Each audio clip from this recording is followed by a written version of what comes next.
Hi everyone, welcome to the 2023 Opportunity and Access Request for Investment Information session.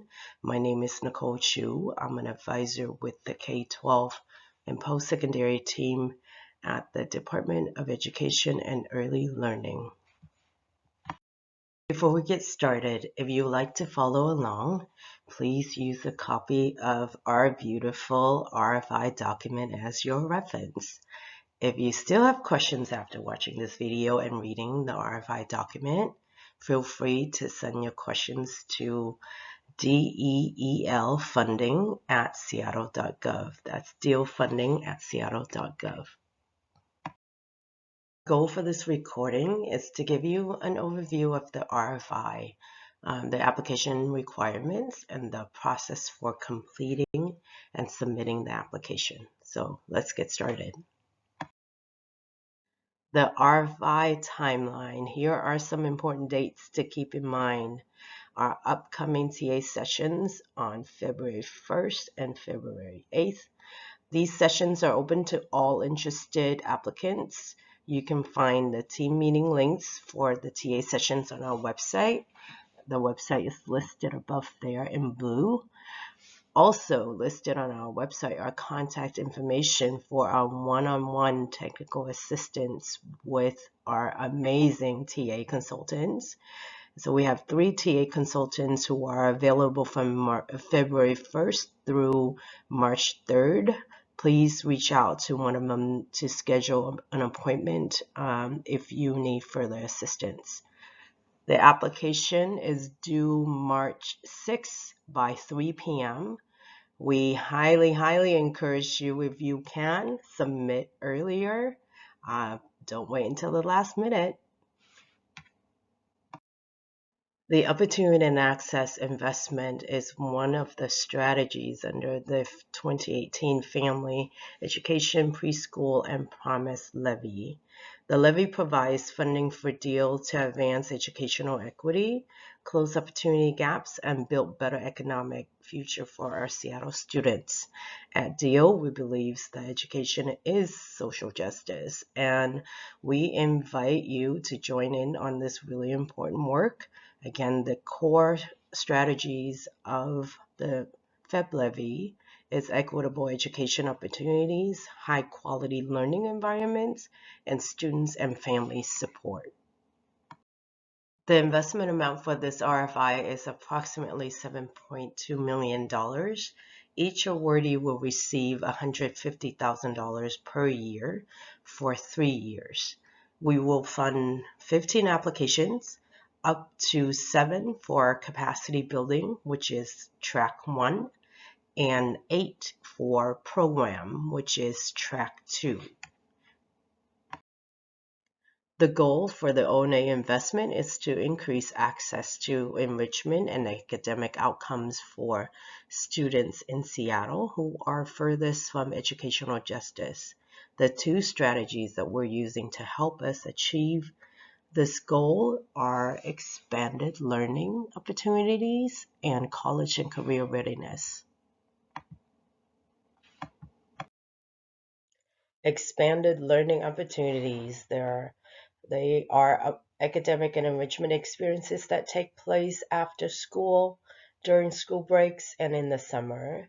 Activities that add on to instruction and learning time and to support college and career readiness outside of a school day and school year.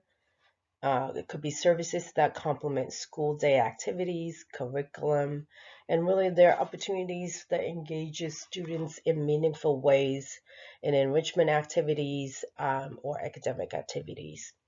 College and career readiness services. We're talking about services that support cognitive and non-cognitive skills, which are necessary to be successful in post-secondary.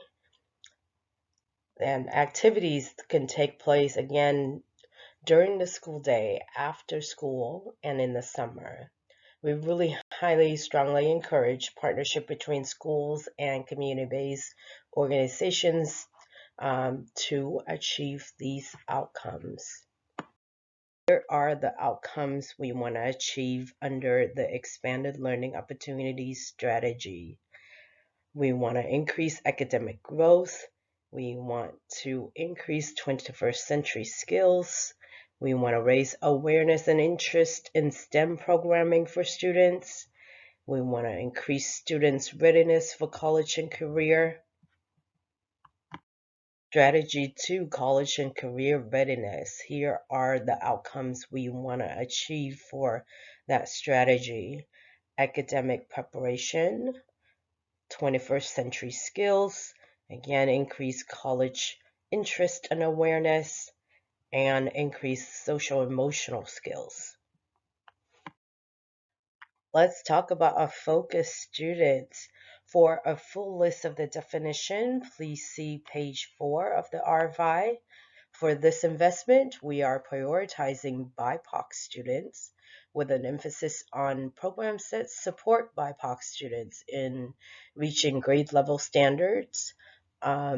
We are looking for organizations who can demonstrate ability to serve students across intersections of race, ethnicity, income levels, and socioeconomic status, gender, sexual identity, and access to educational opportunity. Organizational eligibility. Before applying for this investment, please consider the following organizational eligibility. Again, you need to be a not-for-profit organization, a tribe, a tribal organization, a government agency, or a school that is currently not receiving FEB levy dollars via our school-based investments. You must have the ability to provide services to students that reside within the city of Seattle limits for free, a commitment to racial equity, and a demonstration of history of serving focus students with a priority of focus students who identify as BIPOC, a commitment for fostering partnership with families through education, system and structure in place, or if you are applying for the capacity building track, if you don't have system and structure in place, you're in process of building or improving system and structure in place to collect, analyze, and evaluate data. Governance structure in place or in process of building or improving your budget, operationals, or the usage of data. And or experience or demonstrated ability to positively impact academic and non-academic outcomes for our focus students. If organizationally you feel like you are ready or eligible to apply for this investment, there are 2 tracks within this investment. And so I'm going to talk about the eligibility track 1, which is capacity building. And here are some of the eligibility criteria under that track. Again, for this track, we are really looking for organization with 20 staff or less, with an annual operating budget of $500,000 or less. We are trying to give an opportunity to smaller orgs to develop the capacity to be able to take on a government grant. Track 2 program. Here are some of the eligibility criteria for this track. Similarly to track 1, we're looking for staff and leadership that are representative of the focus population. We're looking for ways in which you engage with community, youth, and families. We're looking for ways in which you deliver culturally responsive programming. And a demonstration of your capacity and ability to positively achieve the program outcomes. The application process. There are 2 parts to our application. Part 1 is the cover sheet that you see here on the right-hand side. There are 2 cover sheets, one for track 1 and one for track 2. select one of the tracks and select the appropriate registration link online. And so you do not have to fill out the cover sheet on paper. The same information lives on our registration online. And so if you click one of the links on top of the cover sheet, it'll lead you to our online registration. And so please fill it out. You must fill out this cover sheet online. And so I recommend that you fill this out as early as possible, so then that way we can anticipate who's applying for this RFI. Part 2 of the application process includes the section listed here. Section 1, experience and demonstration of ability. Section 2, culturally responsive program. Section 3, organizational information. Section 4, labor harmony. And Section 5, the COVID addendum. And so it is crucial that you include these 5 sections. This is the bulk of your application here. Please email all of your answers to the questions under these sections to DEEL funding. Again, the application deadline is 3 p.m. on March 6th, and you can use Word document or you can use the PDF document that we have listed on our website.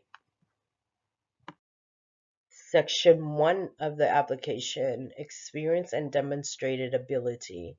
In this section, both for track 1 and track 2, we are looking for an overview of your organization, your mission, your vision, your values, and your programming, and ways in which you engage with students, families, and communities, and ways in which you partner with young people, partner with our students, partners with community members, schools, and other organizations in order to achieve your chosen outcomes. And how do you partner with students in their learning and development? Give us examples, give us data, and give us stories. We want to hear your stories of your experience and how do you embed racial equity values and practices in your work. Section 2 of the application, culturally responsive program. Under the strategies, you must select one of the 2 strategies, whether it be ELO or CCR, and once you've selected a strategy, select 2 outcomes you intend to impact under the strategy you've selected. Again, give us a description of services and programming that you're proposing. We want to see strength-based strategies and how will you support students in meeting the proposed outcome. And we're looking for systems and partnerships with families. We're looking for ways in which you engage with families, engage with students, engage with teachers, partnership with schools. We're looking for culturally responsive communication beyond just language. What are some of the practices, instructional practices that you use to be responsive to the individual needs of the students, the needs of the families, consideration of student home and community experiences. How do you, what about the opportunities for students to express their needs, and how do you help students direct their own learning? And again, how do you embed racial equity and social justice values and practices in your programming? Section 3 of the application, your organizational information. In this section, we are looking for description of your staffing, your data system, and your financial system. And so we're looking for roles and responsibilities of the people who will be involved in running programs, your staff to student ratio, if applicable. I know there could be programs that may be doing drop-in, so in that situation, the staffing ratio may not apply. Ways in which you recruit, retain, and support your staff. How do your staff and your organization reflect the focused student population? Again, give us description of their abilities, whether they are bilingual, what their experiences, and how will they be serving our focused students. And your data system, systems to collect, track, and analyze data. And for those of you who are applying for track 1, which is capacity building, again, if you don't have for track 1, if you don't have these systems in place, tell us what you have used in the past and what are ways in which you are trying to improve. If you don't have any systems in place at all, please describe your needs. And lastly, your financial system. We're looking for ways in which you track your accounting, your internal controls of your financial system, and ways in which you are leveraging fundings. For some of you, this may not be the only funding sources that you are using to run programs. So tell us what else are you leveraging to support programs. And if you are not, for capacity building folks, if you don't have any other sources, just please let us know that as well. Lastly, sustainability. Again, this investment is for 3 years. And so if you're planning to use this investment for the next 3 years to support certain programs, and if those programs go beyond the 3 years investment, tell us what are your plans to sustain the program beyond this levy funding. Section 4 of the application, labor harmony. In this section, as you can see on page 19 of the application, it's a yes or no answer. We're asking for applicants to commit to avoid labor dispute that disrupts services. And so look on page 19, there's a yes or no question there for you to check. Section 5 of the application, COVID-19 addendum. In this section, please give us a brief description of your plan just in case there's another COVID outbreak. Yes, we know that COVID is still here, but just in the event where school is closed or in an event of an outbreak that your site needs to close or your programs are being interrupted and impacted, tell us how will you shift program to support students during this time. In the past, programs have switched from an in-person setting to a completely virtual setting, or an in-person could be switched to a hybrid model. So it all depends on the needs of your program and the needs of your students and families. Just give us a brief description of your plans to address the issues just in case you are impacted by a COVID-19 outbreak. Now that you have completed the online registration, which is part 1 and part 2, you have emailed all the sections to our DEEL funding. What happens to your application? It goes through a panel review of that and scoring.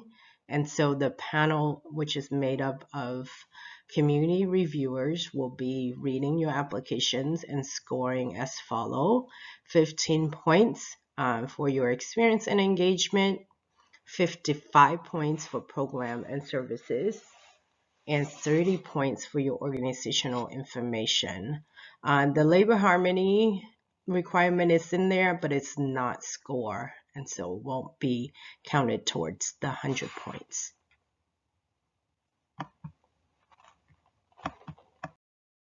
Beyond the scoring of the application, here are some things to consider in order to meet technical compliance of your application.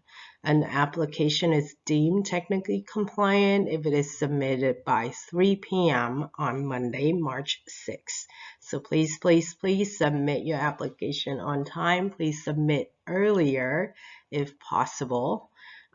Electronically to deelfunding@seattle.gov. Section 1 to 3 must be the responses for these sections must be typed single or double space, 11 font. Your submission of the labor and harmony attachment, which is section 4, and section 5, your COVID-19 addendum. Again, the words limit for this section is 500 words or less. And please provide a signature of the application. This concludes our recording information session.